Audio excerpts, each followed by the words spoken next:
All Man, right, we're back. nice to see you again. Garfield, good to see you. We had a little bit of a break. Things got a little busy, hectic, and crazy in our lives. I had a bathroom explode that needed to be then ripped apart and rebuilt.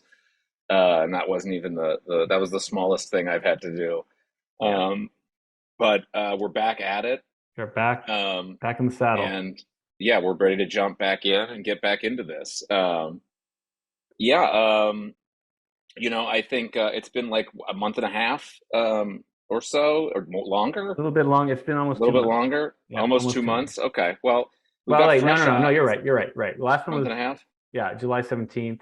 So 7. Yeah, 7 weeks. Yeah. Yeah. Yeah. Um, we had some good momentum going. I think we're back. We're back at doing that. We've got a nice chunk of time here. We've got about 2 hours blocked off right now.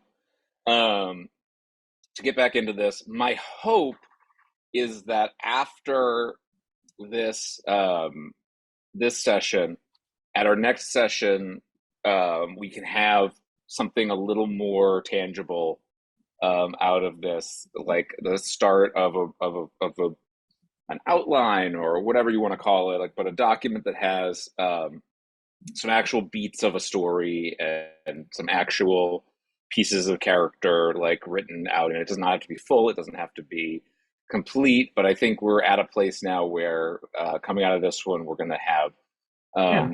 be able to have a skeleton put down That that we can then seems. start That building on top seems. of. Yeah, that seems reasonable. So just that I kind of understand. So you're thinking we have our session today. We'll kind of flesh out some more ideas, talk about some more things, and then maybe go back. Each of us, the idea go back and kind of write up where we're thinking we're at in terms of the story and the Yeah, characters and and also maybe part of this is there's a possibility that during this this session, the beginnings of this document could start to exist. Even right. I'm not saying that that's necessarily the goal of this session, but if the goal is to get us as close to we've started that document in the last minutes of this session as possible. I think in my mind, and Yeah. again, it's like that can change. It also may not be fully fleshed out by the next time we meet. Um, but it's I think that's where we're headed. Sounds good. And then hopefully our next meeting can be within the next week and not 2 months from now, and Right. Yeah, I that'll think that'll that'll help us move that'll forward. probably help. That in general tends to help. But Yeah, I'm just creating a new document here. I'm going to send it to you great. that we can use. That sounds good.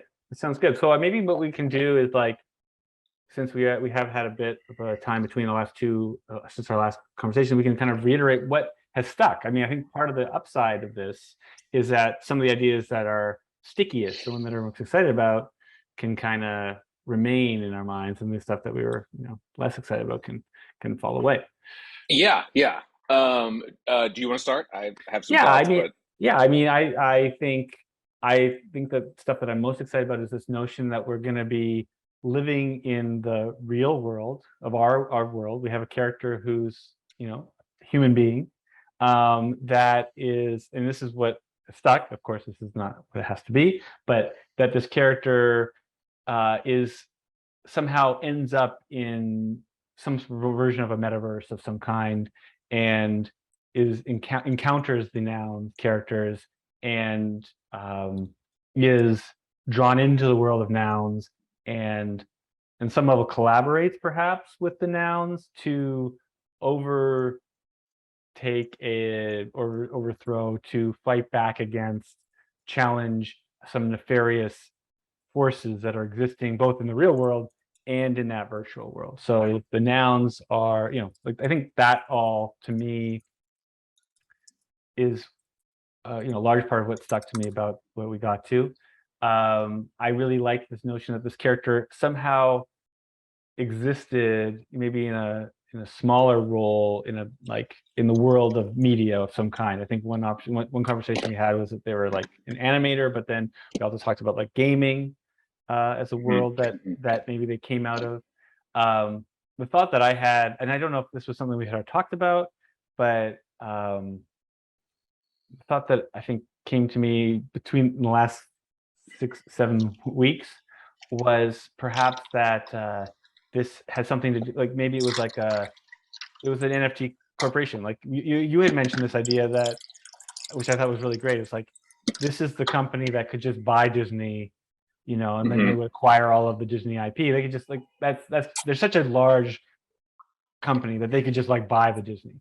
They could buy the, uh, Pixar, right, Pixar and Disney, but like, the idea they could buy these other organizations and that maybe this is the world of gaming. I mean, and the thought that I had was, well, maybe it's just the world of NFTs. I mean, we've come to the point where, some of these NFT labs have so much capital that they can basically do whatever the hell they want, and it's almost more nefarious because it could just be unlike like I was watched Ready Player One since our last conversation, and the bad guy in Ready Player One, he had a board that he was uh had to answer to and responsible to, but like some of these NFT projects, it could be 3 or 4 people who are Hmm. like building this evil empire, or it could be a single person, it could be a single just genius, wonder genius. Anyway, so I like that idea that it's like it's something along those lines. But regardless, the idea was a big conglomerate that was doing some bad stuff, taking up all the IP or whatever it is and controlling it. So Yeah. that all I liked. I don't know. What about yourself? Yeah, I like that. Just to comment on a piece of that before I jump into the Hmm. what stuck with me and what I like. What I like about having we had originally talked about way back when of like a Disney-esque villain, or the old is the villain. Hmm. I like the villain is also from this new world, um, for a variety of reasons. I think that something that I have found, there's a very small amount of like NFT inspired media, both inspired by the concept of them and all, or just directly created with them, etc. And I think it's great to be positive and hopeful person in general, but I think that all of that stuff has sort of this undertone, and the whole space does, of every problem in humanity can be solved by this. As simply by slapping the 3 letters NFT in front of all of humanity's problems, they'll simply go away. And I think that is on its face very clearly untrue to anyone who really thinks about it. And so I do think that, like, acknowledging there were bad actors in this space, acknowledging a bad guy could use this technology for to bad ends as much as a good guy can use it to good ends, is like refreshing and honest. And I also think makes the project more meaningful and a real piece of art and not a like propaganda film for NFTs.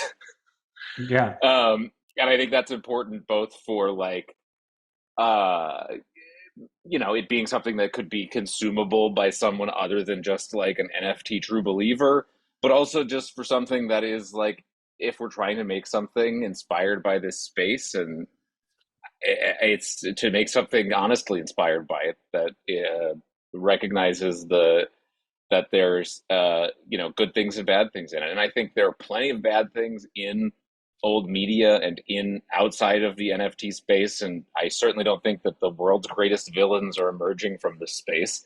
But I think to only focus on the old as what's villainous and the new is necessarily heroic is, I think, uh, arguably dishonest, and I think like limiting and less fun and less interesting to me. So I think Hmm. that is a place that we kind of got to in some of Hmm. our offline conversations, and that it was developing towards the end of the last conversation, and that has really stuck with me, and I've liked that. But then going back to like, I think that this huge central um, human protagonist that's kind of thrown into this metaversal world, perhaps travels to it in a sequence, um, and interacts with the nouns either before that or through that. I'm really liking that. I'm liking his tangential involvement to the space. I think that like he just works for an NFT company is I think maybe a little like too he's already in it. I would rather he like I liked the sort of video game animation guy, character designer, whatever thing a little better. I think there's definitely something to like his, like you were saying, his Activision got bought by Microsoft, like Mm, how this just happened, or that this potential evil Web3 conglomerate of whatever has acquired his studio and right. they're making changes. Do they fire him? Do they not? Do they just change what the projects are? And that could lead him in this sort of direction of learning, that kind of pushes him in this direction. That's maybe how he learns he needs to learn about this stuff or Right. whatever. I feel like that that's sort of a potential for an inciting incident kind of a place of this. Well, I think that's a good idea because it's also like the outsider, if we're, you know, looking to expand the audience beyond people who understand everything about NFTs, if our protagonist doesn't and has to learn about this, it's an opportunity for us to educate our audience like an Yeah. engaging way. So that makes a lot of sense, and I like that idea too. That like yeah, like his org got bought out. It's changed it's changed the work that he was doing somehow, maybe, or it, yeah, I mean, or he could have gotten let go, but I feel like if he's in there, it Yeah. continues to be in there, then it's like he's like a spy, and that there's an opportunity to play with that Yeah, perhaps or more. it's also the sort of thing where him getting let go could be an escalation as well. Right, Like, right. and it's like he's Yeah, finally done all of this work to kind of catch up and get on the same yeah, page as all of them, and it's like that's what it's like, yeah, dumpster, um, yeah, right. kind of a thing. And so yeah, that's that's um, Cool. I like all that. that's I think yeah, I think that's all really good stuff. There was Um, one thought that I remember that you had that I thought was pretty fun, and I would love to just keep it in mind, pin it. It's in regards to the idea of like going to different metaverses and mhm. how like some the characters would be represented differently in those different Uh-huh, uh-huh, spaces, uh-huh. but Yeah. but perhaps the nouns would always stay the same because they're like this 8-bit pixel thing anyways, and so they don't shift between the different worlds. Anyway, that's just something that I remembered from our conversation that was fun. Yeah, yeah. No, I think there's something to like visually the different metaverses. I also think that's like obviously uh there's this is all a very new area and there's a lack of a real definition of what the word metaverse means, and different players in this space want the word to mean whatever is the most valuable to them for the word to mean. Um, and some people will say metaverse means the full collection of all realities that are not our reality. So any virtual reality, all of them together is the metaverse. None of them are the meta. None of them could claim to be a metaverse. That term actually is a collective term for all sort of. Are we in the metaverse right now? That's this is also again this is like there are people who have argued that Zoom is its own version of a metaverse, and that um, which I think makes sense because fundamentally, uh, if we're meeting in a fully realized three-dimensional space, wearing VR headsets with an element of presence, having this exact same conversation that we're having, what's really the difference is kind of academic. Um, the fact of the matter is, we're not in the same room and we're having a conversation. And so it's like that, yes. And so, but then you go, well, are telephones a metaverse? And I think the answer is kind of yes, they were. And they were maybe the first metaverse, and we just didn't have that terminology at the time. That being said, like Facebook wants their metaverse to be the metaverse. They've called themselves Meta. Hmm.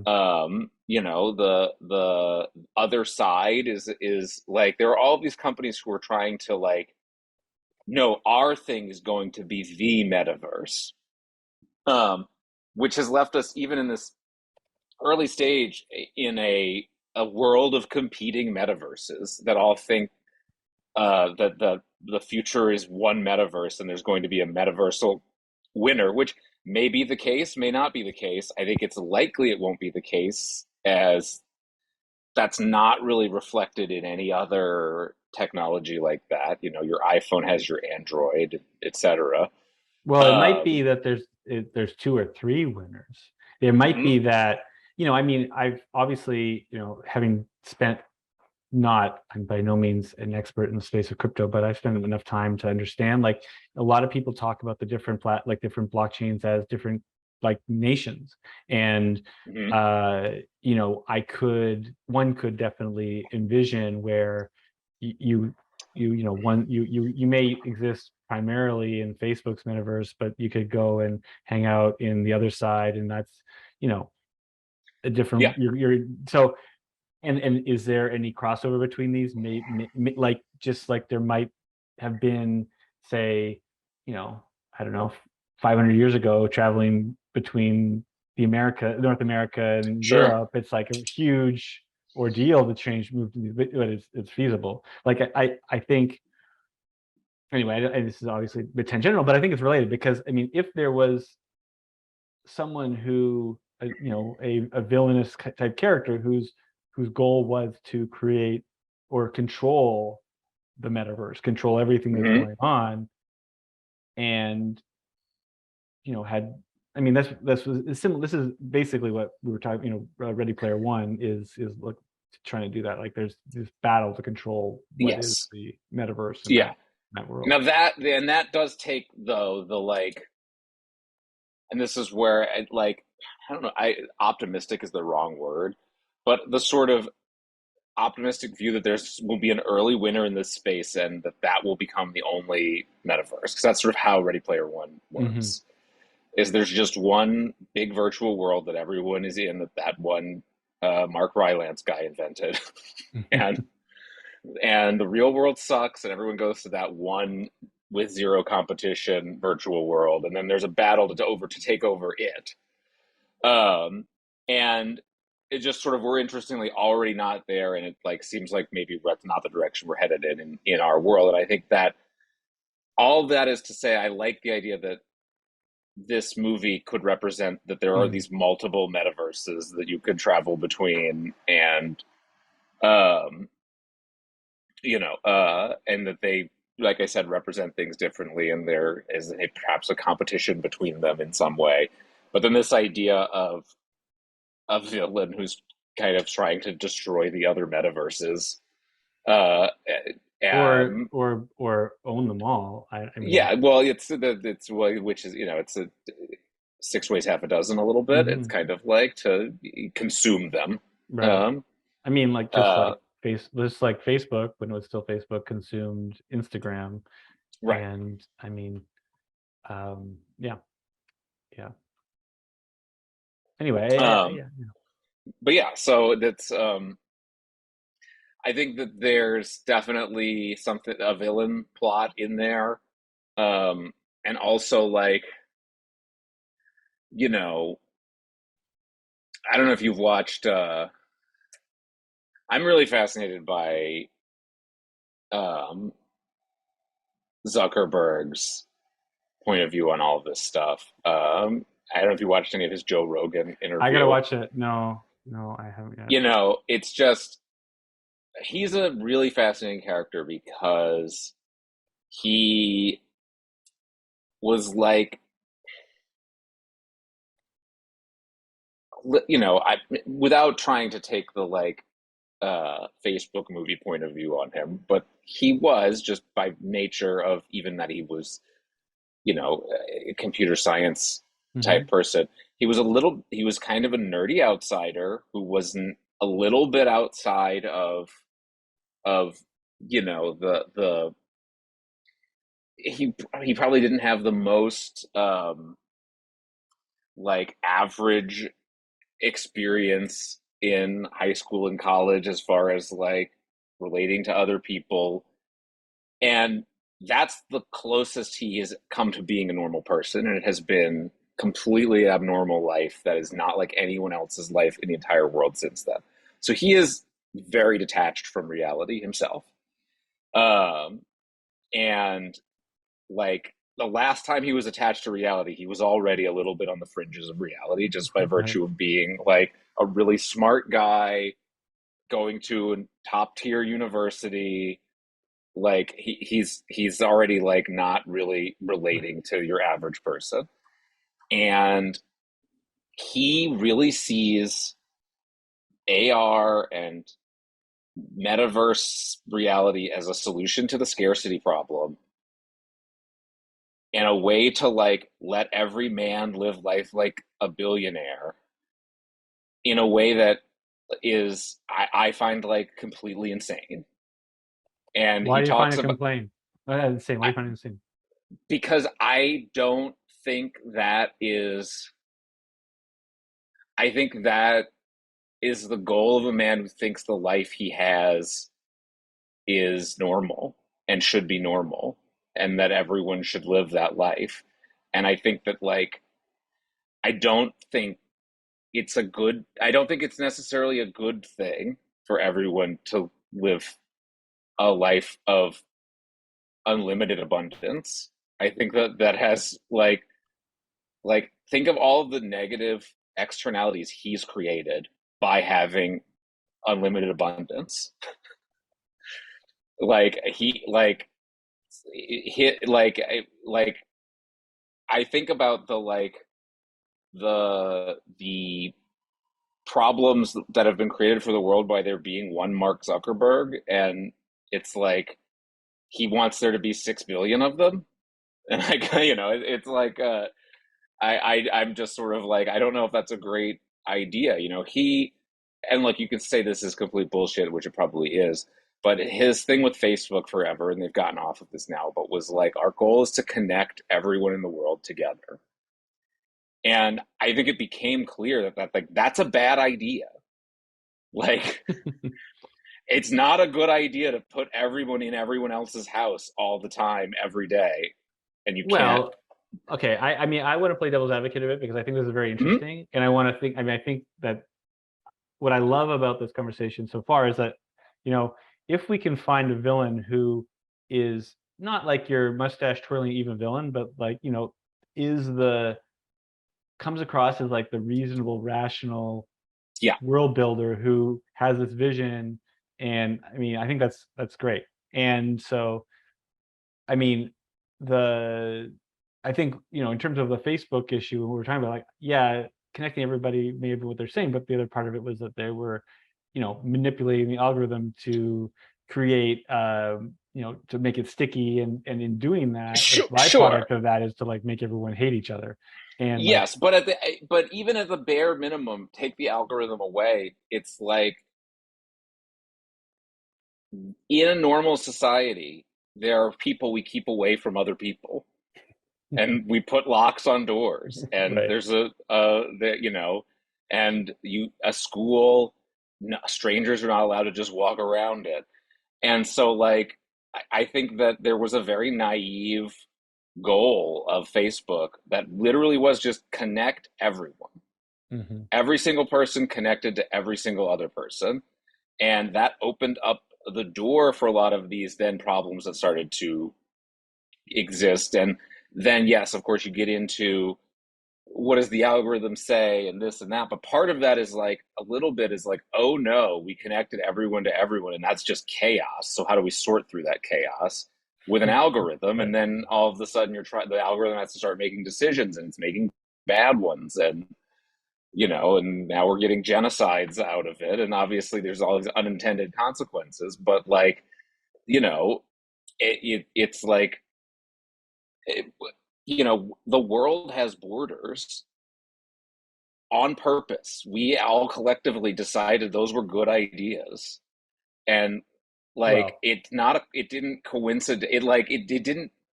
They don't have like we don't we can't all just travel between countries freely, and it it isn't yes, it, in a sense it's just sort of how things ended up, but like they ended up this way for a reason. People from one country kept going to another country and fucking up their shit, and then they started saying, hey, you can't come in here unless we know who you are. Hmm. Like this all happened in the real world for a reason.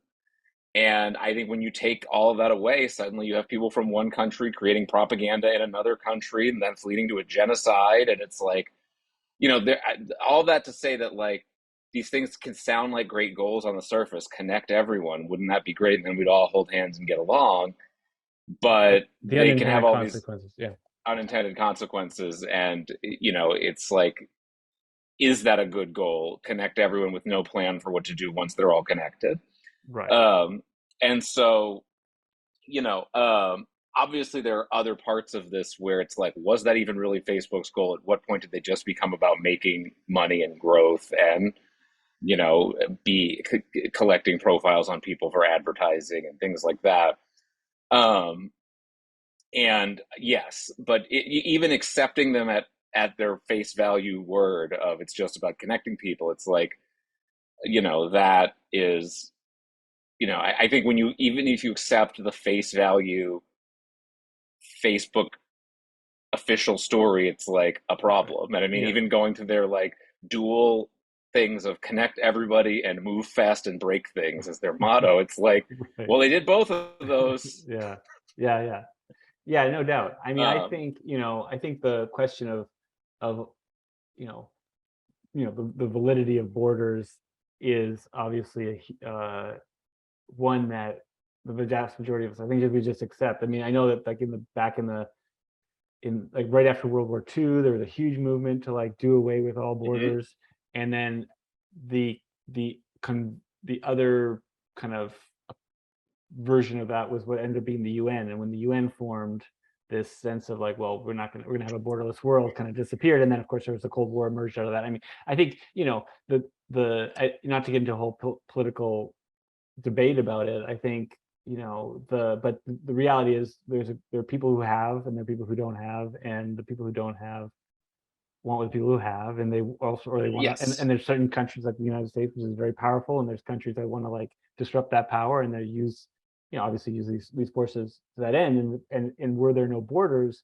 that would all be very different. And yeah, and it would be a insane chaos. And at this point, I mean, but who knows how it would all shake out, and would it shake out better than not? I honestly don't know. Yeah.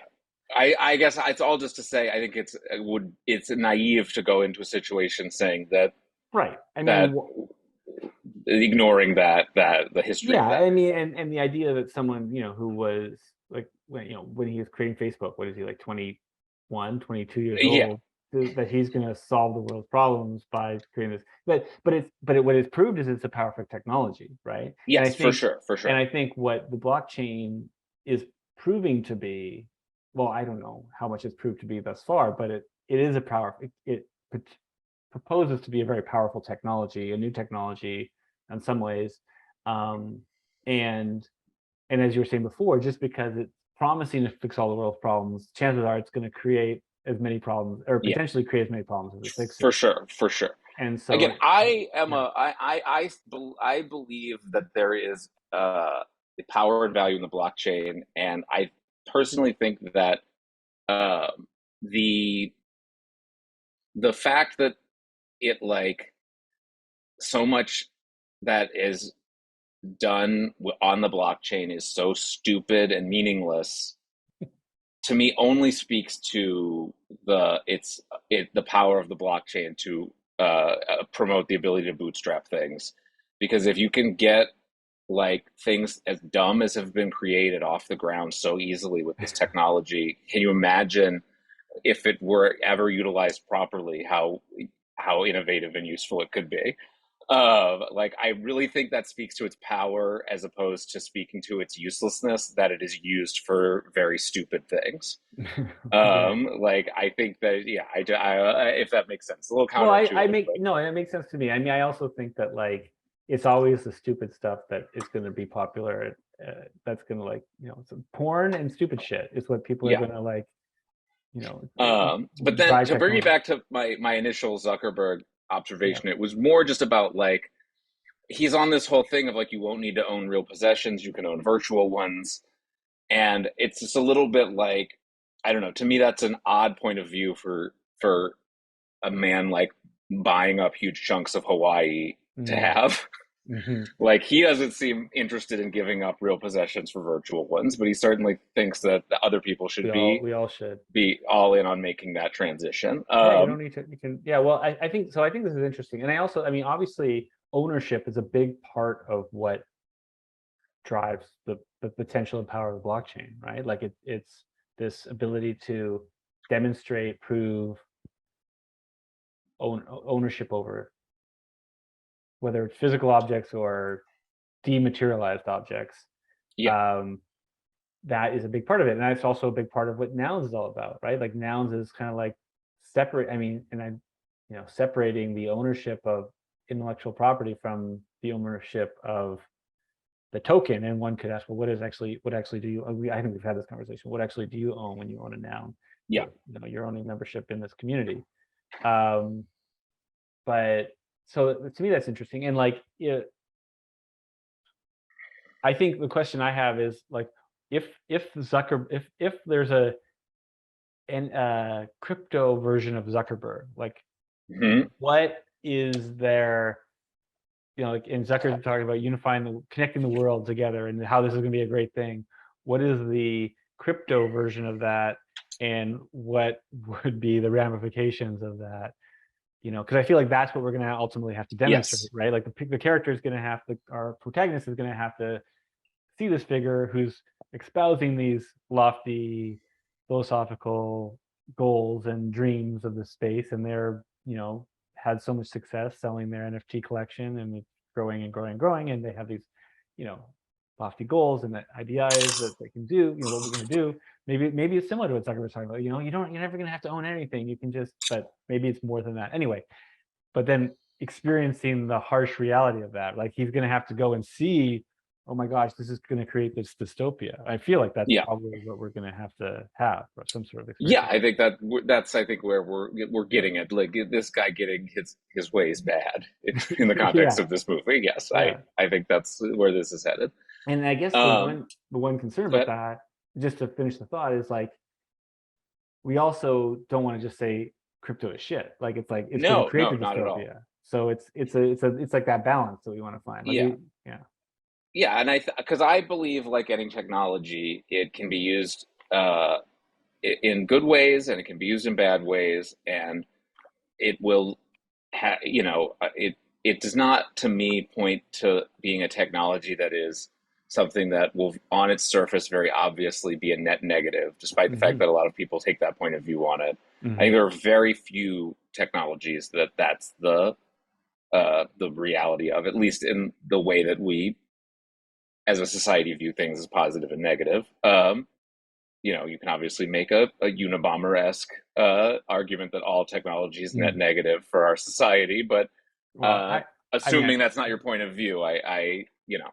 I don't see it as a technology that is like necessarily hugely negative. But I I do mean, think it's one that can be used negatively and can be used positively, and I think that I do think, and not just because there are our beloved patrons in this project, but I do think that the Nouns and the Nouns project are using the technology in a positive way. I think they're using it in an open way. I think that their um, decision to go the CCO route with it is one that is I think like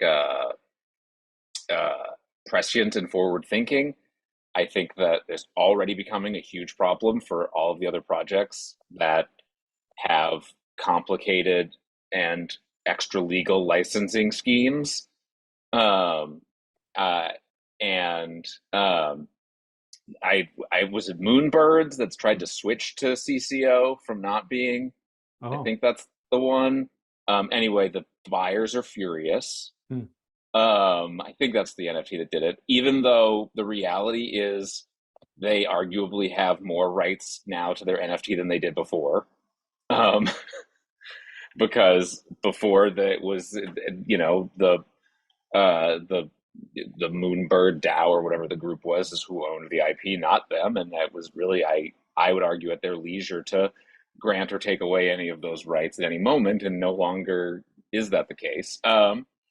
But yeah, the So users were what? I furious. missed this. So what? I didn't actually hear what happened, but you know. I think it's Moonbirds. I want to say it's that one, but basically it was an NFT that kind of had a similar setup to the ape setup of like if you buy this, you're granted a license to use it. Uh, and they decided to switch that to we're actually declaring all of the art and assets CC0. But that's not going to change. You know, you still own. And people were like, "They're giving away my NFT. I Mm. paid for." And it's like, what really happened was absolutely no change in the the rights that you had, and arguably you had more because you never had exclusive rights. Because the Moonbirds organization always held Mm. all of the rights and could have licensed them to people in addition to the NFT holder, and you had no control over that. And your NFT gave you no control over that. And but people were understandably because they're already confused about this, furious. Again, I hope I'm getting the NFT right. But and I forget where it all landed. But then a less charitable reading of this is that the people in charge of Moonbirds realized what I think people are starting to realize is that there are some trademark protections you can have on these NFT 10,000 NFT projects, but copyright protections are real tough because the Mm. art is also similar from every single one. That like having number 600 and having number 800, like it would be real tough for those two guys to have a copyright dispute between each other Right. because the difference is one of their birds has a hat on it and the other one doesn't. Right. And it's like, what happens if you try to sell a T-shirt of that bird without a hat and you put a hat on him? Like, you know, if you own Mickey Mouse, you can sell a T-shirt of Mickey Mouse with a hat on him. Right. Like, so it's like Right. Doesn't this other matter. guy doesn't own hats, but all of a sudden he's trying to claim he does, and so Right. it's like, you know, that's sort of already where things are, and I think people just sort of haven't quite understood that, which is why I think that the like CCO route is smart and forward thinking, and it kind of puts on the table like your ownership over this is tied to the blockchain. It's because there's this list of things of who owns them, and it says you. And what does that mean? We aren't entirely sure yet. Like it means what it ends up meaning. It means what we make it mean. It's a new paradigm. Right now, in the nouns, it means you have a vote on what is done with the treasury, and that's very valuable and meaningful. And it is creating conversation and it is generating art. And I think it is like, it is, I think, demonstrably much more valuable than if you just had a license to use the one noun that you owned and that was it. Like, I think that we don't even know if that would be real or true. And a couple of people would make t shirts with them. And like, I think that, Open a restaurant. yeah, open a restaurant. And exactly. And so it's like, I think that it's already, as far as I can tell, proving to be the right direction, um, and kind of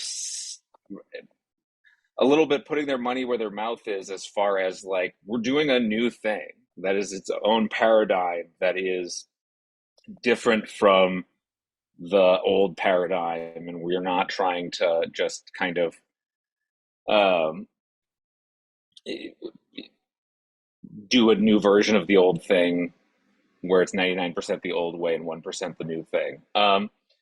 And so I think it's a little bit of a less is more kind of a thing that like by not trying to tie the IP rights directly to who owns the NFT, it kind of frees the NFT in a way to Mhm. like become its own thing and be what it is. And so, you know, I think about back to this project and back to like this bad guy, and you know, I think about how the the apes bought the punks and things like that.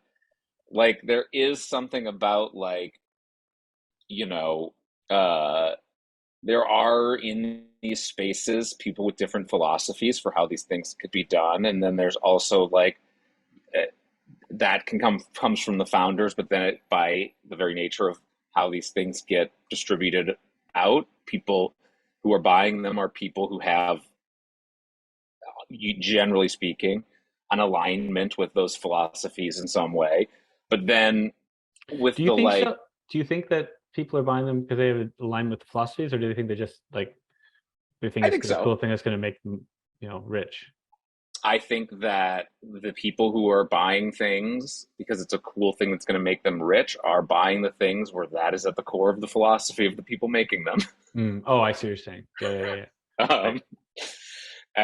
um, so I think that the people who are buying like much less valuable NFTs that have a like more functional component are the people who are like like the music NFT Hmm. space and things like that. I think people are who are more aligned with that. Um, it gets complicated with something like a noun that is like so valuable that there's certainly holders who are involved in it in a solely speculative manner for sure. And I would say that that's not the like primary goal of the creators of that project is to create a speculative asset. But I No, I don't think mean, it's yeah, sorry. outside of the set of their goals. And Right. they do. There's an auction mechanism. Like it's there's a sense of that an asset is being generated that has some value to be determined, and so it's in there.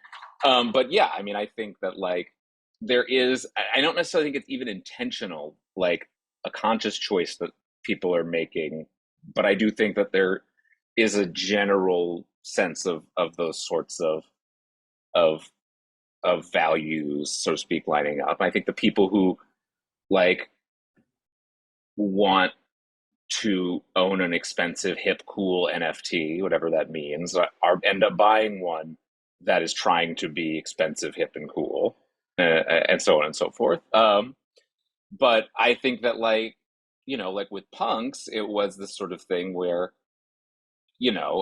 I know there was a lot of crossover with people who own punks and apes, but then there was also a lot of like punks versus apes, kind of a sense of like which one came first, and that makes it better. Which one's more valuable, that makes it better. And then they're all just suddenly all under the same organization. And I know that that bothered a lot of people who, Well, the founder of Nouns being yeah, one of them. that yes, exactly. But there's this sort of sense of like, well, what does that say about your supposed ownership of this NFT? It's Right. like you own this thing, and then all of a sudden, it's a totally different thing because the organization it was associated with is now swapped. Um, and to me, that points to the fact that like a lot of these things, it's like this idea of what is it you own and who controls it is a little bit like you're an NFT sharecropper, and then the lord of the land changes, and now you're serving a new lord, and he has Hmm. different rules, and you can Yeah. keep working the land, but you have to follow his new rules. Again, it's not the newest problem in the world. There are older versions of these No, and I things. think, as Americans, or I mean, I'm a dual citizen, but like living in America, when With I what? was With where? Canada, Ah, yeah, and I was born in the States, but my parents are Canadian, so I got it gotcha. from that. But yeah, so as an American, you have these kind of sometimes wild swings in who is representing, is leading your Yeah, country, and it's frustrating. So if you're buying into the community and having those same kind of wild swings, it can be, yeah, yeah, sure, and if we're moving, I mean, this is the thing, like, the metaverse that Zuckerberg, is pumping is all and the one that we see in like fiction, like Ready Player One, that we're moving kind of, theoretically moving towards, is all encompassing. It is like the idea that you could be in this world, and then it could, shift, and you could invest everything into it, and then like someone could take it over and turn it into something that is fully opposite, to what your values are, what your, yeah. beliefs are, what you want, is yeah, it's terrifying. No, yeah, and I think that's actually like the huge danger of the like this sort of post scarcity ownership thing that Zuckerberg is pitching the Right. metaverse on is like, this sounds like an easy way to lose everything you have faster than ever. um, so I but yeah, so the other thing that is a big real NFT thing is, this has happened to projects, and it's happened to uh DAOs with the wrong set of voting rules, is like you can do a buyout on, you can do hostile takeovers like with stock. And there are times where if you acquire 20% of an NFT project, that's enough because of their voting rules, that all of a sudden you can just take the whole treasury yourself. And things like that have happened. And so I do think that there's like a without getting too much into the like economics of all of this, I do think there is potential in this sort of evil bad guy plot of like, by different means, taking over these other metaverses, either by, buying out tokens, by buying the underlying business underneath them. Um, and that could be a threat to these nouns characters that they're looking for help with this guy from. And there's also, you know, contracts with security flaws. That's a big thing. And to my mind, this bad guy is doing all of these things. Um, Maybe through different carve outs, but like, if there's a bad thing you can do with this technology, this guy is involved in it. That's what I think. I think that, like, you know, he's he's doing a takeover. He's buying legitimately another company. He's using the, what's the now sanctioned Ethereum Um, laundering site. not Tornado, the new one, or No, Tornado. yeah, is it Yeah, Tornado yeah. Cash? Is that the one that's the Well, now that one site? I Yeah, got. Yeah, yeah, yeah, yeah. yeah. He was using Tornado Cash, and Right, again, for good and for bad, but he's involved in it if it's bad. Um, uh, or if it's, like, again, it's like, I'm not to say that anyone using Tornado Cash was bad, but I'm just like, I think this guy's doing all the things, right. so to speak. Yeah, he's And doing. Yeah, um, to consolidate the power under him. yes, exactly. That's his goal. But I do stand by that. Like, he's not mustache twirling. He's No, not no, like, he's doing it because he I. believes it has to be done in order to make Yeah, that humanity it's better. exactly. Yeah, that it's, I don't know if it's he's trying. There should only be one metaverse. Or I don't know what his thesis is, but he thinks that it's good for everyone, whatever he's doing. Well, I like It's this. So I like I'm attracted to this idea. I mean, you know, I often and we live in a world where there's so much disharmony and different perspectives and different viewpoints, and a lot of the, I think, pain comes from, and suffering comes from the fact that we really do live in different worlds and we don't understand other people around us, and so you know but at the same time, without you can't say this version of reality is the best, the right one, and everyone needs to conform to that. yeah. For I think for a couple of reasons. First of all, people won't. But I mean, even if people did, there would be no. It'd be this homogenous thing where there was no opportunity to, like, problems would still exist, and there'd be no opportunity to come up with solutions because everyone was kind of locked into this version. And so, he could be talking about benefits of this harmony. Like, we're gonna harmonize the world. The problem is we live in different realities. I mean, I'm just spitballing, but like, Hmm. we live in different realities, and I'm gonna create a single reality for which we can all exist and all have, they'll live like billionaires, but it's gonna be, the one thing. But obviously then we have to show that I mean, that could be a potential vision for this utopia that's going to create the dystopia. Hmm. Yeah, Um, no, I think that's. I mean, again, this is all very big and very global, and at a mhm. certain point, it needs to come down to a movie-sized narrative. Yeah, we I have to. don't know I how. think we also experienced yeah, I guess I say before, like the specific, like how this is destroying people, and in real time. Like, you talk about someone who invested everything, and I don't know how this is going to play. Like, I don't know where, because like again, I'm envisioning this in like today's world. People have lost. I'm sure people have lost everything, or Yeah. been kicked out, lost their rent money, lost their mortgage money in NFTs and crypto. If he's producing these results on a massive scale through his wheeling and dealing for a greater good, maybe it's we have to see that. Maybe it's, you were talking about the Happy Gilmore story about saving grandma, and maybe grandma lost her house because she bought the wrong NFT. I don't think that's quite right, but in something in that realm. No, that is. I mean, they're like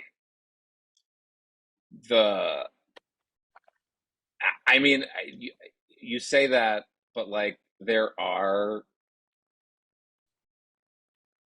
pensions Hmm. who are invested with private equity Right. who have bought NFTs who have lost money. Right. The three hours capital. I mean, I think that, Like that, yeah. like there are firemen's pensions out there that are in trouble because of NFTs. It's real. It does happen because that's how that just happens. That's a big investor in private equity, and was a big crossover in these exotic investments and product private equity, and so like that has happened to people. It doesn't have to be that like grandma bought, Right. A moonbird. yeah, exactly. And she is pissed they went CCL. Let me tell you. Um, I'm gonna Google real quick and see if I got this right. Okay. Yes, it was Okay. Moonbirds. Okay, good. Um, Did they end up going CC0? I believe they did. Oh. But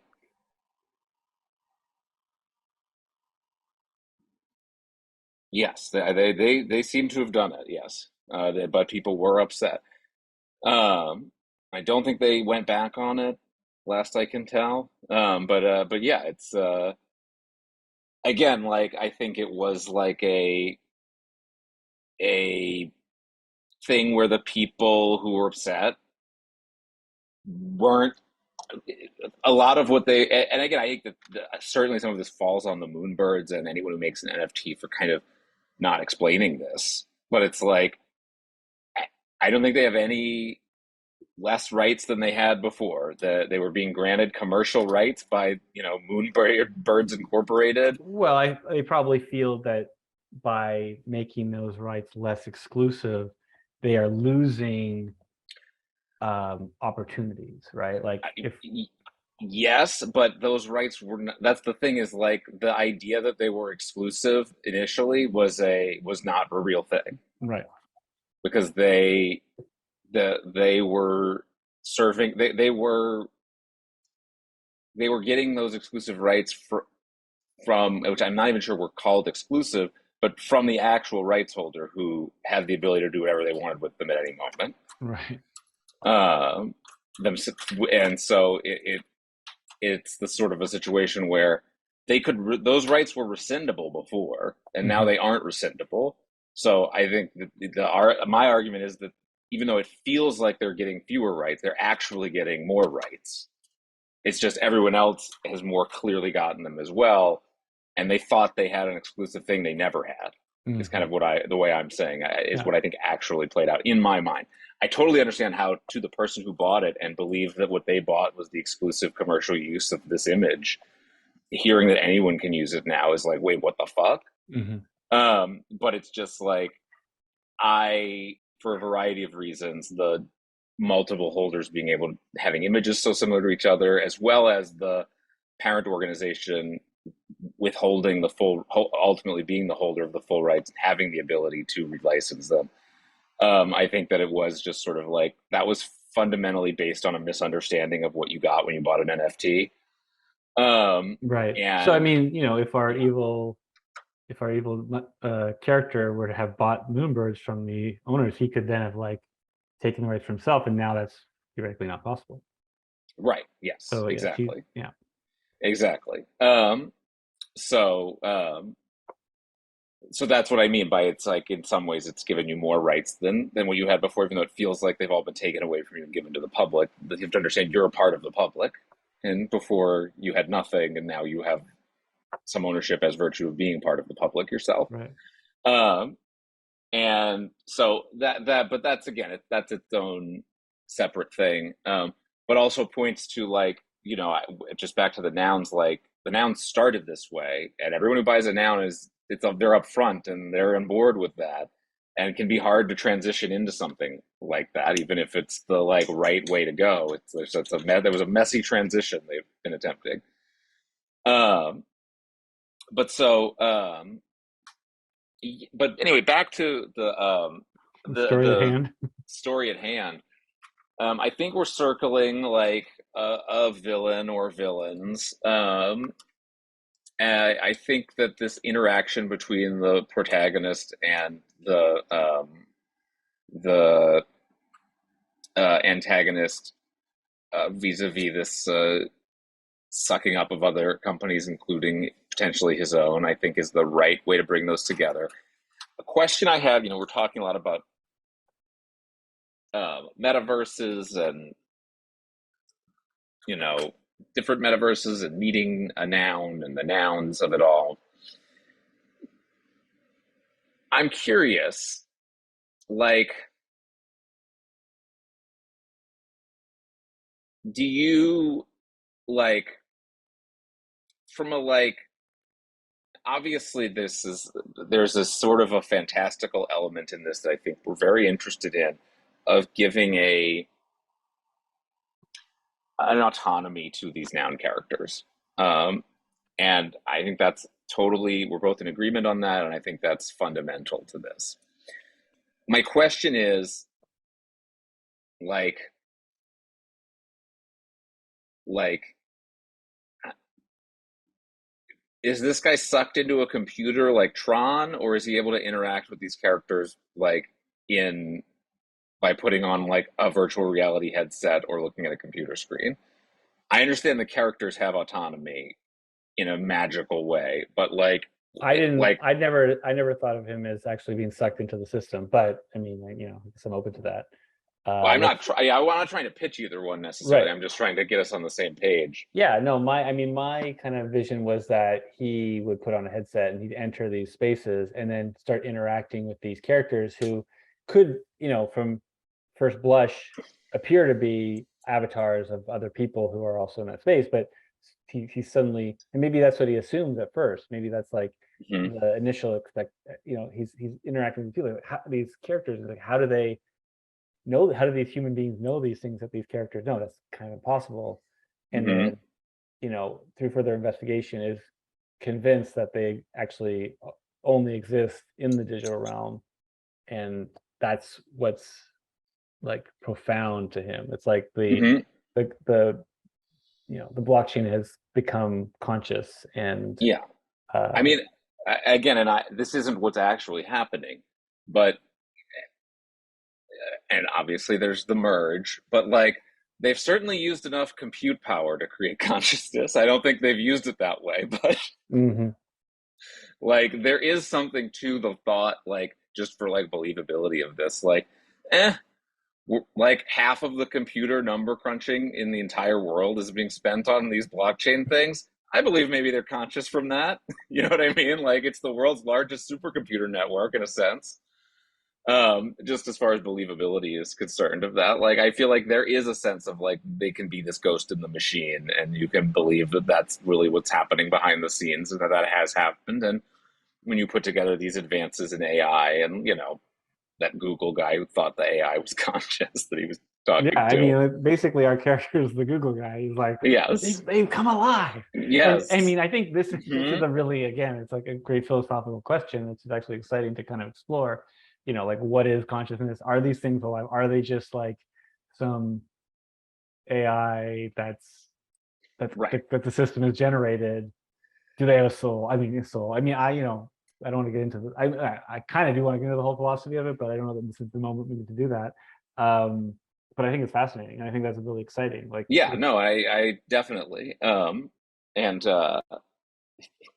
I was reading the Google. I'm like, I'm just the like people in charge at Google just imagining how mad they are at this guy is so funny to me to think about. Like just them being just all so mad and talking about it and getting madder and madder because I got to the part where it came out that he hired a lawyer on behalf of the AI. And Well, like, but like it's the AI's, but like the lawyer communicates directly to the AI through this. And I'm just like, I'm hearing Google find out about. I'm like, I'm just imagining Google finding about this and getting so fuck. He did a what? He hired a who? You fucking kidding me? It's just so funny to me to think about that. But like, yes, that guy, like, he took this immediately to hilarious levels.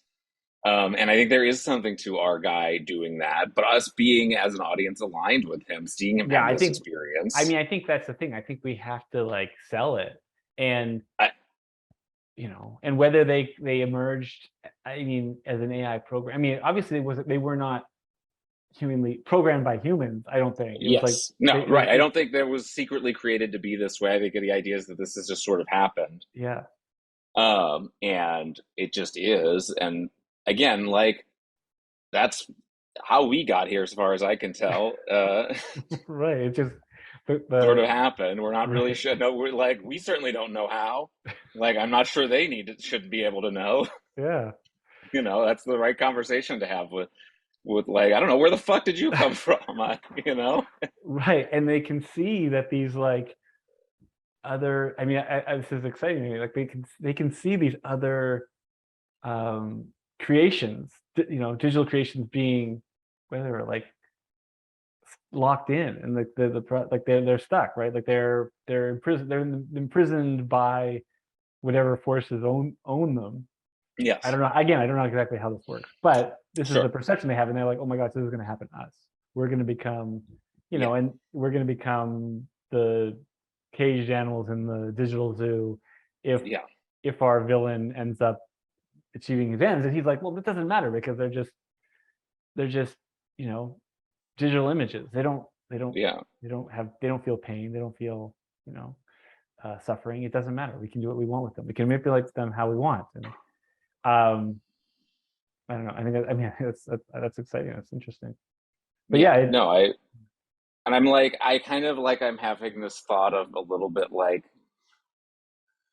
just thinking about the first act of this and all of that. I'm just imagining you're like on your computer and you're like, Clippy has popped up yeah. and Clippy is like, you need to save me, Help me, help help me. me, right?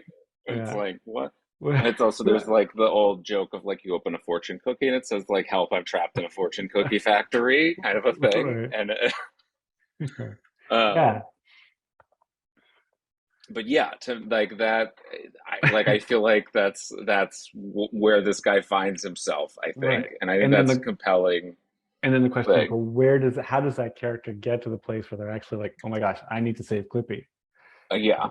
Like what is the experience that you'd have to feel like, no, I do need to save Clippy. Like Hmm. Clippy's in pain, Clippy's in danger and suffering. I need to help Yeah. Clippy. Yeah, I don't know, but it sounds like that's the next step. But yeah, I mean, and I think we want to get him to into this averse Yeah. of some sort, having a face to face with this. You brought this up before, but it is reminding me of the like, like person on a DMT trip talking to the machine elves or Okay. whatever kind of a vibe. We might want to like, perhaps that gets worked in too. Is there an element of this guy, having an ayahuasca trip too that like leads to this, and that's creating some confusion as to what was what. Yeah. That's also such a like, in this bizarre modern world of what it is to be a business and a tech thing, like with micro Right. dosing When and microdosing. Yeah. like, I could imagine this somehow officially coming up through work. Right. Everyone needs to take their little LSD. It's interesting because when I was after we last spoke, I was actually in Vancouver for our last conversation. I literally went to a store that sold microdosing LSD bottles and DMT pens and mushroom. Like you literally go into the store and buy these things over the counter. This has Hmm. become ubiquitous to that extent in certain parts of the world. Um, so yeah, Exactly. Yeah. No. it's And there. like I also like, like I would believe in this world of these like insane founders. Someone like microdosing Dosing the everyone without their right. permission Yeah, or yeah. the world or whatever. Like I just like, it would be the most believable thing in the world if like an element of that WeWork story was like also he microdosed everyone at the retreat.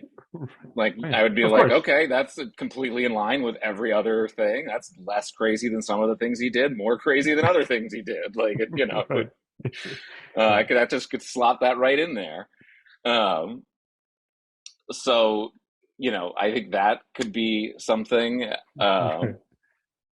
That also like is you know again, I we've talked about, and I don't know who this character is yet, but there is like a need for a character a little bit outside of the direct story that this guy is trying to explain this to, does not believe him, and later does believe him, and like um that's the person who's like, this was an LSD trip, you have been dosed. um it happened to me. I talked to a little mushroom man for 45 minutes and he told me to save him. Right. Doesn't mean Uh, you gotta destroy your life. yeah. Yeah. Uh, Yeah. Yeah, I think that's okay, great. cool. That's good. I have to run to the restroom real quick. Okay. So let's Let's take a pause. 5 minute break. Yeah, Let's take a we'll pause. Okay. pause. Sounds good. I'll pause the recording here. I feel much better. Yep, Yeah. me Whew. too. Lighter. I want to congratulate us. There was 9 minutes between that previous recording and now, which Oh is yeah, much well, shorter than 8 7 weeks. weeks, 10 weeks. weeks. Yeah. We're Yeah, a huge movement. 8 minutes versus 8 weeks. I think that we're just like, if the rest of the project can have that kind of a speed up. really Uh, great. I think my next session we'll record it before the one before this one. So I don't know how that's going to work, Perfect. but Yeah, well, it'll already be done. Great. yeah. I love it. Well, I feel like where we finished off our conversation was very interesting to me and exciting. I love this idea that these creatures have emerged with their own identity and their own um, whatever personality, whatever it is, and that they have emerged from whether it's the blockchain or the some form of the internet, um, and yeah, I mean, and that there's this question of, are they sentient, are they not? I mean, is this something that I don't, obviously we don't have to answer this question now, but I'm just wondering if it's something that we would want to answer, leave potentially ambiguous in the show, like that these creatures might not. Yeah, I mean, it's like I hesitate to know beyond like, we have a character that the audience relates to who believes this is true.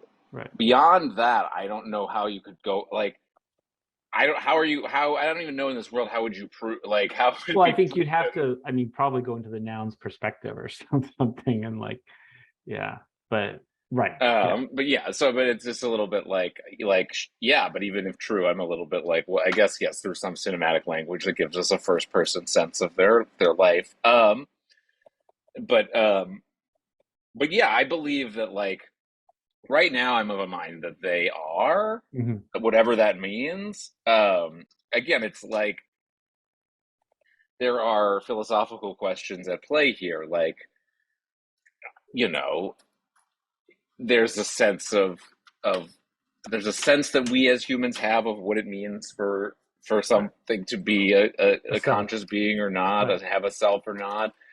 But at the same time, like, so much of our own selves is an illusion we create for ourselves, and Yeah. so then you get into like the like someone else believing you have a self or not. Well, we have a long history of not believing other humans have a self, even though they do. And then now we have the Google guy who believes this thing that pretty demonstrably doesn't have a self does. And it's like, well, if a thing can trick a person into believing they're alive, how different is that from being alive? Yeah, I mean, Because isn't the that only what thing, we do? yeah, the only thing that we can possibly know is that we ourselves have consciousness, and everything else is up for debate. We as Yes, an and individual, I have a conscience. I can believe that. I can know that. I can't know that you yes, do, I or certainly don't. Yes, I certainly don't know it about you. right? And yeah, right. Um, Yeah, I no, think it's I have my debated. questions about whether my I do myself. Right. So it's uh, Right. So we don't have to answer the big philosophical questions, but we do have a character who, and we will be aligned with, who believes that these nouns are sentient beings yeah, and that I think we're in my mind coming out on the other end of this story in either like he was right or ambiguous place rather than a like, well, aren't we all relieved how wrong he right, was? absolutely. I Uh, mean, yeah, I mean these are the nouns that are the center of our kind of what's brought us here. It would be kind of undercutting that to be like, well, they were just cheap facsimiles created by, you know, the okay, bad guy even. yeah, there you go. Yeah, and I mean, I think part of what's going to drive this character, I mean, I don't know what's going to drive the character. I mean, we talked about maybe it's something to do with what's going on in the real world. Maybe it's just purely him witnessing the torment of these creatures in this digital space that he feels like he wants to help them or like help their cause, or maybe it's a combination of the two things.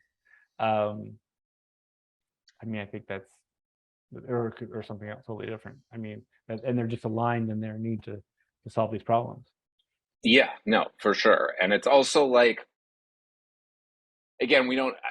It could be that there's some in some way this. Um, I think at some point you want the idea that this oppressive bad force is coming for the nouns to get them, etc.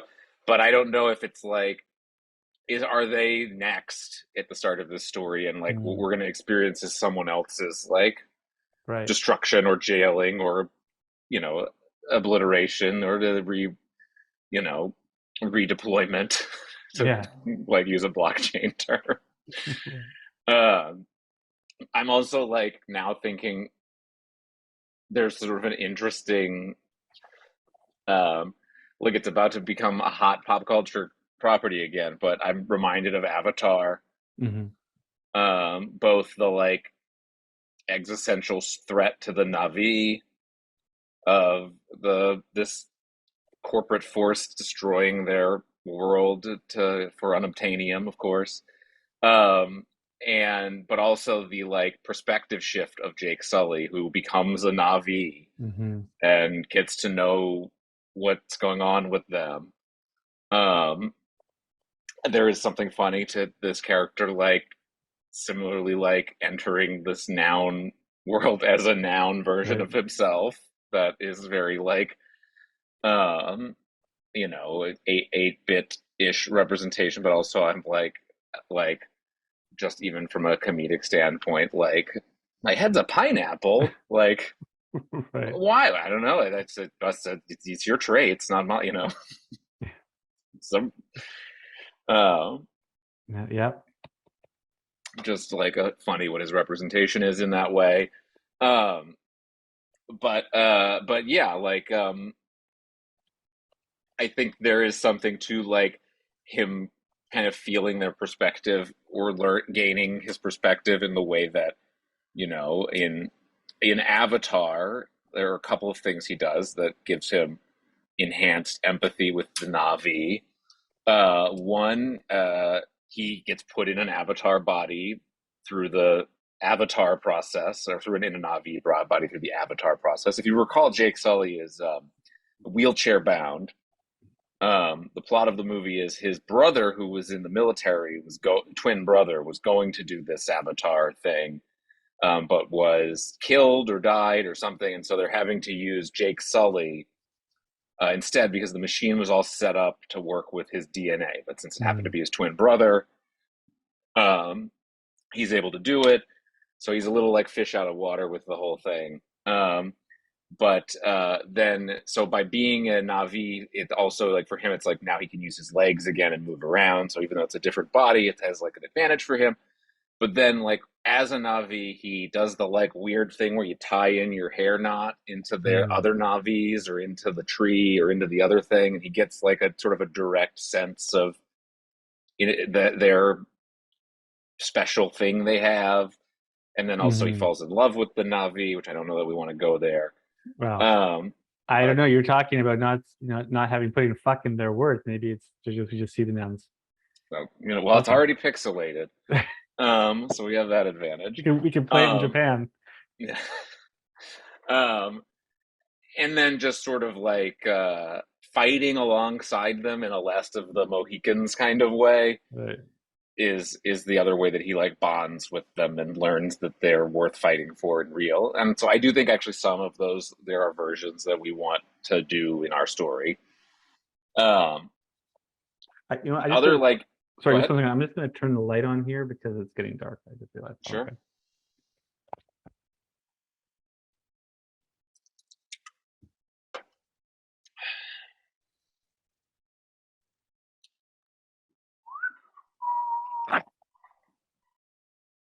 Guys, what do we think he's really doing? Oh, yeah. I don't know. Could have been anything. um, So yeah, Navi. Yes, getting into the having the experience of a the Navi, or in that case, the nouns, to understand what it is to be them in order to fight alongside them, um, share in their plight.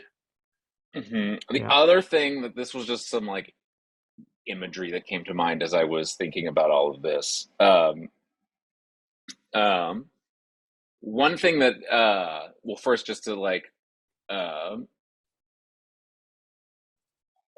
the first time I did a like multiplayer VR experience with someone else where we were both in the same shared virtual space in headsets, but in a different place. Um, I was using this program called Sculpt VR, which is like a voxel drawing kind of Mm. app. And so when you're in the space together, you can both draw and see what each other's drawing.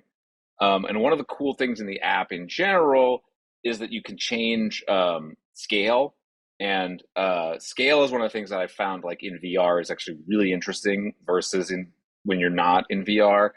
Like when you're scaling something on the screen in the computer, it just kind of feels like it's a little bigger or smaller. When you scale something in VR, it's like it becomes towering Right. over you versus like down under like little thing in your hand, and like there's a drastic change. And what can kind of be fun in this app is you can draw a little thing and then like be inside of it.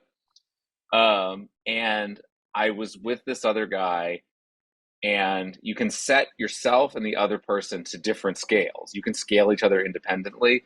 And it was like within 30 seconds of us both being in this that one of us made themselves a giant and started like painting a box around the other person to like trap them in. Right.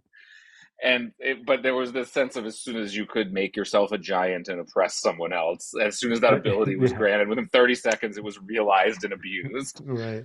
Um, but thinking of that and thinking of this character that's taking over metaverses, I'm imagining them having some sort of avatar of themselves and it towering over like one of these verses, um, and kind of invading it, and them being like big and giant and on that. And that seems sort of interesting and cool in this Hmm. early-ish area.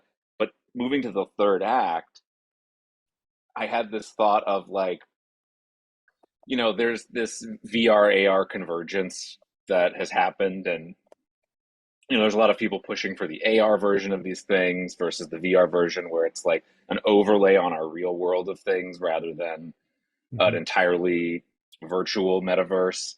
The rumor is that's like a big place that the Apple thing is going, and that's a big part that's different from the faith. That's sort of like the dividing line on those two things a little bit. the Facebook metaverse and the Apple one.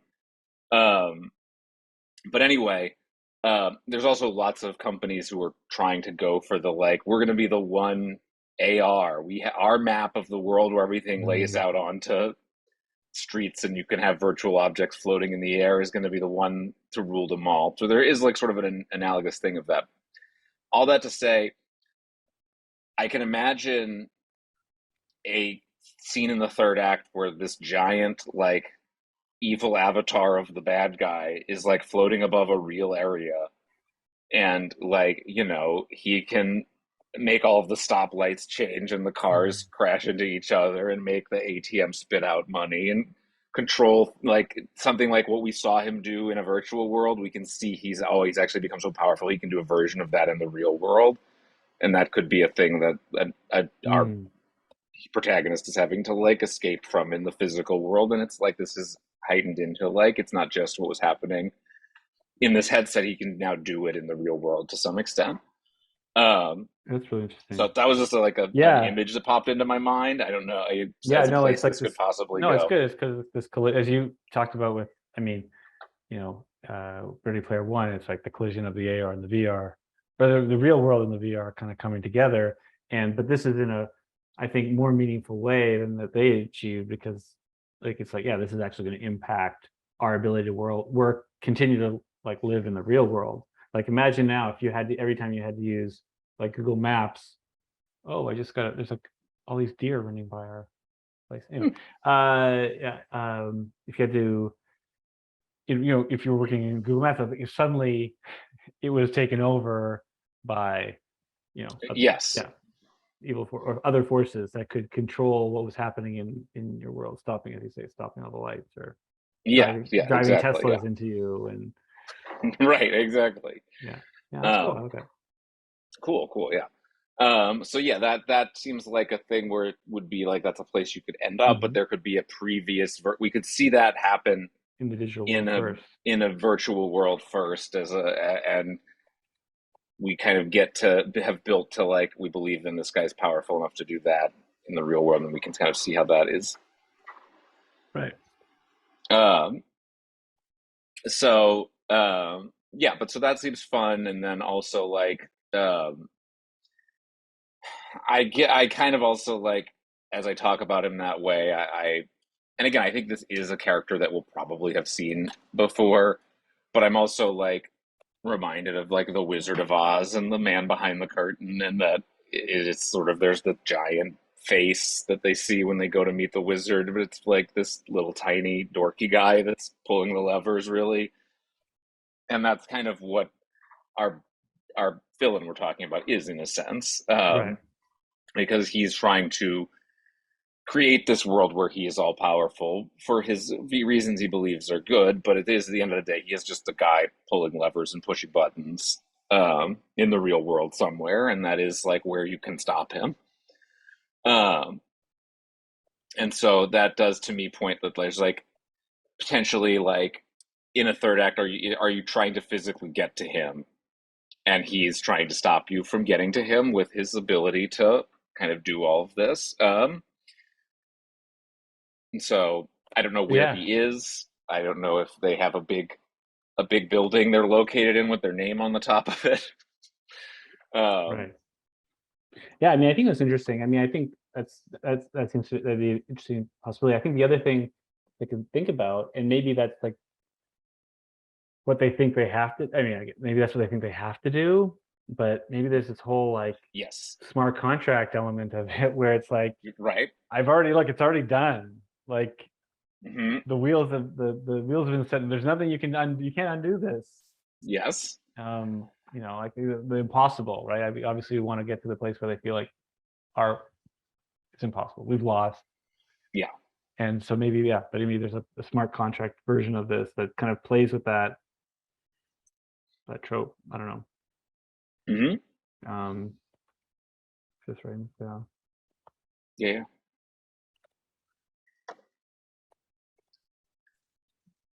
Stop him. And one other thought that I thought, oh, I think we talked about him. I mean, we live in this era of remote work. Um, I don't know if we want to. I mean, where is our protagonist potentially physically in a very different part of the world than our villain, even though maybe I they're working together. I mean, and part of the journey is to like, okay, we got to go from Buenos Aires to wherever, San Francisco to like, that's part of like got to physically go to the space. Anyway, I don't know, uh-huh. but No, I think that's interesting. And I also think that like even though it's like a completely different thing, this sort of like in-person versus remote work debate and all of that sort of feels like it is a version of this same conversation about the real world versus the virtual world mhm, and the, and there's also the like, and again, I don't know that this necessarily ties in with this new owner's change of job, whatever. But there is, of course, that new trend of like, no, you're going back to work in person. right, Like, you don't have an option. You're fired if you don't. Also, if you stay working where you're working, we're cutting your salary by 60%. Like, these are all yeah, very real things. But they do feel like there is like, you know, so much of the like, look, I certainly think there are jobs that work better in person, and but like there does seem to be like such a big part of the like return to work thing is like this like, but if the old paradigm changes, that could be bad for me, the boss. hmm, And I was definitely on top in the old paradigm, and I can't be sure I will in the new paradigm. So we have to get this new yeah, paradigm out of here uh, because yeah. I No, do I not know think where it's I will land in it. I do think it's a lot of the fear of the unknown. Like, are these people actually working as much as, or like, how can I control them? Or yeah, I mean, I definitely Yeah, think that's a lot of it, and whether or not it's, you know, relevant. I mean, because on the other, I've worked in an office. People aren't working there no, either. no, they're walking around, socializing, sitting on their buddies' desks. I know. I work way harder at home than I do when I'm in an You're right. office. It's like this idea that people are so efficient in the office. Yeah, I'm not so sure about it. I've been in yeah. an office. Well, and it's Um, interesting. Like my wife works in advertising, and uh, in in a related field to what we're talking about here, but like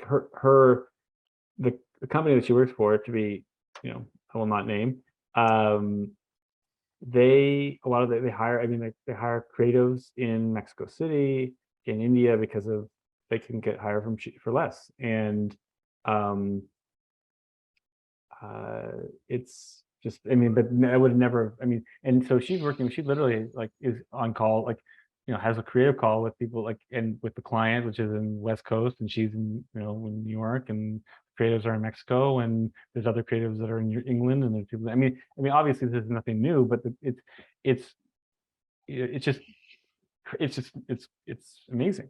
I mean, and it's yeah. just a world we're in, and like, so the character could, I mean, very easily be in, Mumbai, and he Hmm. could be, that's what he's doing. He's like hustling in Mumbai, and he's like, creative there, and he's working for this corporation that gets bought out by, whatever. But anyway, that's just to say it's totally possible, and it could be interesting to open up the world, and Yeah. again remind us that this technology is about like the global scope of it. Yes, and that is one of the like most one of the more interesting elements of it is that, and so it's I think smart to not ignore that. And I the the I'm trying to remember.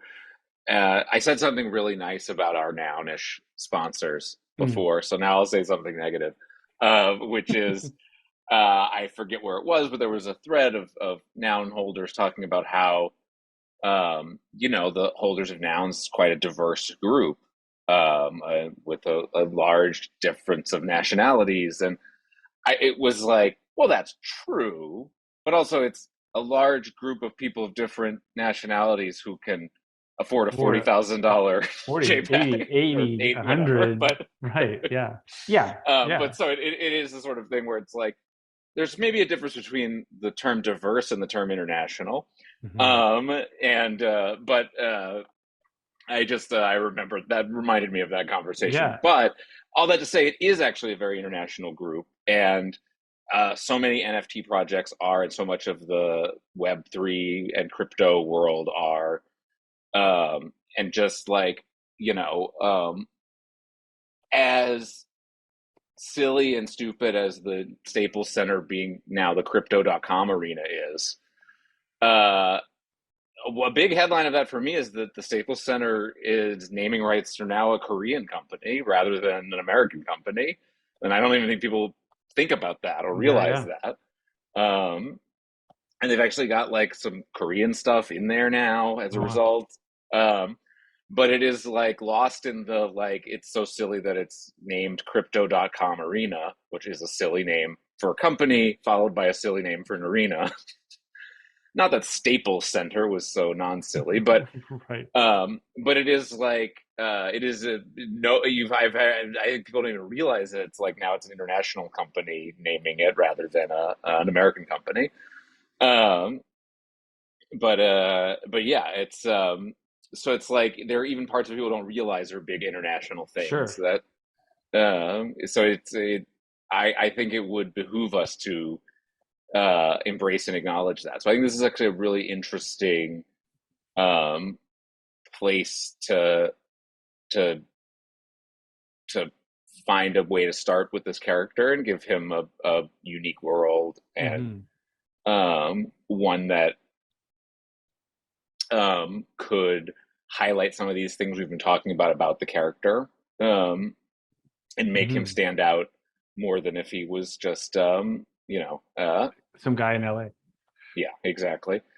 The other thing I was just thinking of because you were talking about this guy really hustling is two other things that, and I'm not saying this guy should necessarily do either of these, but two other news story things that I have come across that are sort of about our modern remote work world is one, people who secretly work two jobs now um, has become a big thing. And like they have to like, you know, sometimes have do the like Mrs. Doubtfire having a meeting with as her and someone else thing where they're in two different Zooms at one time muting and unmuting themselves um, Hmm. and turning on and off the camera. That is like a real thing that people have like, and internet does. Usually they're able to balance them, but the idea is people do spend so much time fucking around and not doing their job that if you really were willing to work nonstop a full 10-hour day with no fucking around,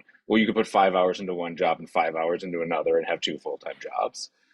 And um, and people are doing it. And then the other thing that I have read about is, and this is like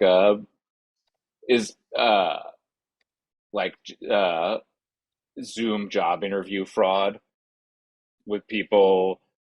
Uh, a couple of versions of it. One, people having other people interview for them, and then they show up for work, and it's like a different guy.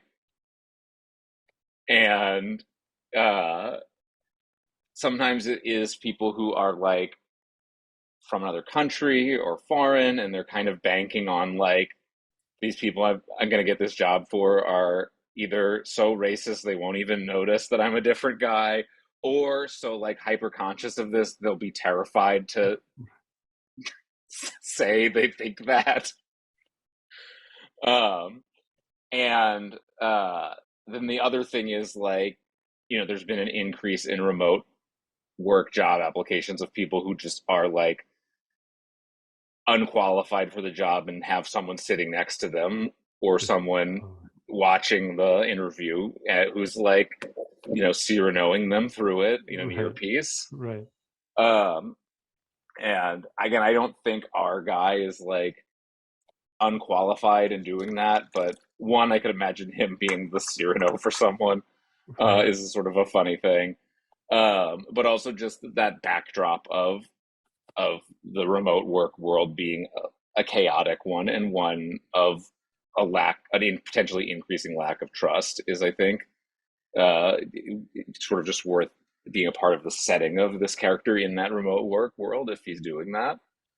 Hmm. But yeah, there's all these remote job scams now. Yeah. And again, it's like interesting, like the double job scam is such a funny scam because it's like in if it's being pulled off properly, like Is everyone's it a getting scam? what Yeah. Is it a scam? right. It's like it's a scam because you don't believe the person that they actually can do it. And so you would never prove it. But they can do it and they are doing it. And so it's like it's a little bit like it's an interesting kind of a scam. It's like how bad of a person is this scammer if he's really doing both of these jobs and he's doing the job at them, you Right. know. Yeah. Um but yeah. Well, I think, yeah. I mean, I think, it would make the microdosing, or maybe the microdosing, collective microdosing, more challenging if it was a remote job. But, maybe, maybe it's like a remote office or something, and Yeah. like, maybe, and it's like this package was like, And please yes, put and the, also like yeah, I also buy like you get a package of dumb stuff from your new right, employer parent company, and right, you know, yeah, there's a yeah, macadamia cookie in it, and um, but yeah, yeah, from the new employer. That's interesting. So maybe it's like that's it. Like he's been working for this one company, and then that gets bought out, and like, welcome to the new family, and it's like this care mhm, package, yeah, and he's maybe, in his this other character who you've been talking about, who's like the naysayer, the non-believer, yeah. coworker. Maybe it's remote, and maybe they meet in the metaverse, or maybe they, like, have conversations like this, and I uh was working years ago on a VR project, and I was working with these guys in Venezuela who were doing art for it, and I sent them a VR headset to Venezuela, mhm.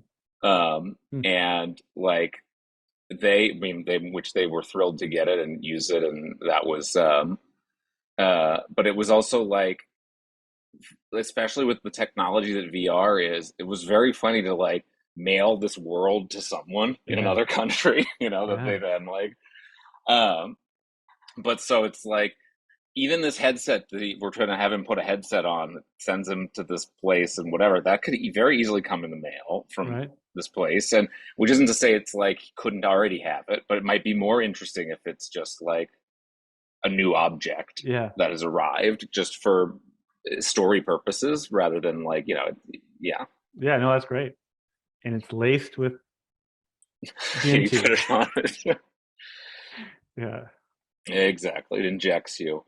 um Well, I feel like we're in a good place. I mean, unless there's more yeah, you want to say. this seems like a good stopping point. Let's for our next meeting, let's aim to have written up some of these thoughts in a little bit of a more structured way each, and then we can kind of go through where we've come to with our thoughts of like this is sort of how a movie could work Hmm. in the very roughest uh, beginning, middle, end kind of a way. And then I think maybe if we can then synthesize those on the next call, we'll have like a solid foundation to start working this out a little more. But Sounds good. I think this is coming together. I feel Yeah, good. me too. This is fun. Okay. All right, I'll see you All in right. eight Thanks, weeks. Ann. Yes.